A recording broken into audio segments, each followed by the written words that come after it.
Hello everyone, আসসালামু আলাইকুম। চলে এসেছি আমার রান্নার ব্লগ নিয়ে। আজকে আমি কাশ্মীরি আমের আচার করে দেখাবো। তার জন্য আমি আমগুলোকে খুব সুন্দর করে ধুয়ে নিয়েছি এবং খুব এইভাবে কেটে নিতে হবে। আমের আচারটা করতে আমাদের চিনি, রসুন, আদা এবং শুকনো মরিচের কিউব লাগবে। তো শুকনো মরিচের কিন্তু বিচিটা আমরা দিব না, বিচিটা অবশ্যই ফেলে দিতে হবে। চিনি শিরার মধ্যে আদা কুচি এবং রসুন কুচি দিয়ে কিছুক্ষণ নাড়তে হবে। তারপর আমি আমগুলো অ্যাড করে দিব। তো আমগুলো অ্যাড করে দেওয়ার পরে অনেকক্ষণ এটাকে জাল দিতে হবে।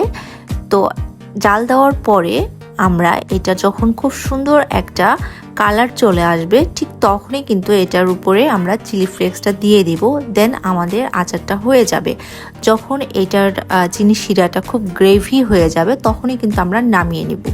এবং এটা কিন্তু অনেক দিন সংরক্ষণ করে খেতে পারবেন। আপনারা ফ্রিজে সংরক্ষণ করতে পারেন এবং যদি শক্ত হয়ে যায় তাহলে ওভেনে একটু গরম করে নিলেই কিন্তু এটা আগের মতো হয়ে যাবে। আমি কিন্তু এটা 2 বছর ধরে খেতে পারি। আজকের মতো এটাই। অন্য কোনো রেসিপিতে আবার চলে আসবো। আল্লাহ হাফেজ।